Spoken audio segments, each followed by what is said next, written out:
Topic आपको भी पता है यूथ का one of the favourite topics है। ऑल्दो इसके बारे में मैंने सुना है रसूलुल्लाह सल्लल्लाहु अलैहि वसल्लम जब बात करते थे तो बहुत सीरियस अंदाज में सहाबा को वार्न करते थे।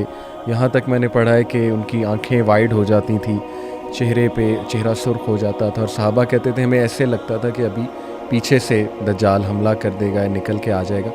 तो शेख सबसे पहला सवाल तो बड़ा कॉमन सा सवाल ये कि ये कंफर्म है कि ये एक शख्स ही होगा और इसका एक निज़ाम भी होगा, क्योंकि इस पे भी कुछ डिफरेंस लाते हैं लोग। ये मैं चाहता हूँ इसमें हम डिस्कस करें सबसे पहले। बिस्मिल्लाहिर्रहमानिर्रहीम। देखिए, दज्जाल को जब हम लफ्ज़ी तौर पर देखते हैं ना तो वो दजल से है और इसका मतलब धोखा देने वाला, और दजल का मतलब धोखा होता है, दज्जाल का मतलब बहुत बड़ा धोखेबाज। सही सही।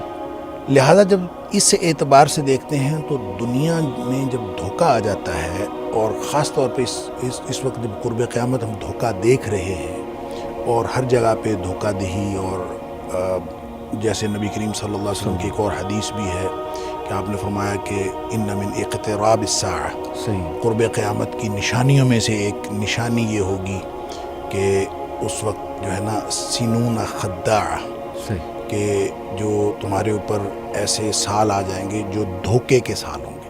ठीक है। अब धोखे के साल आ गए तो फिर उसकी आपने तशरीफ़ फरमाई, युसद्दक़ु फ़ीहल काज़िब व युकज़्ज़बु फ़ीहस सादिक़ व यु'तमनु फ़ीहल ख़ाइन व युख़व्वनु फ़ीहल अमीन, कि उसमें सच्चे को झूठा समझा जाएगा, झूठे को सच्चा समझा जाएगा, और जो अमानतदार है उसको बदयानत समझा जाएगा, बदयानत के ऊपर भरोसा किया जाएगा। यानी ये जो सारा धोखे का एक चाल चलन है और जो तर्ज़ अमल सही, वो जब प्रिवेल करता है माशरे के अंदर तो लगता यूँ है कि ये दज्जाल है। यानी हम या अवामुन्नास जो हैं वो ये समझने में इस हद तक हक बजानिब होते हैं कि जब हर तरफ ही धोखा है सही, और कोई शख्स हमें सच्चा मिलता ही नहीं है, लोग जो हैं वो धोखेबाज, हर शख्स धोखा दे रहा है, हर शख्स बेईमानी कर रहा है, तो दज्जाल भी तो बेईमानी ही करेगा, तो शायद ये पूरी तहजीब जो है इसका नाम दज्जाल है। तो लोग भी इस मुआशरे को दज्जाल कह देते हैं। फिर ये है कि सबसे ज़्यादा जो मीडिया है उसके अंदर चूँकि ये धोखा देने की सलाहियत सबसे ज़्यादा है, जी जी जी। लिहाजा लोग बाज़ औक़ात मीडिया को दज्जाल कह देते हैं। फिर नबी करीम सल्लल्लाहु अलैहि वसल्लम ने चूँकि फरमाया कि उसकी एक आँख होगी तो उसको कैमरे के साथ तशबीह दे देते हैं, कैमरे की आँख एक है, मोबाइल फ़ोन के साथ तशबीह दे देते हैं कि ये जनाब ये दज्जाल है।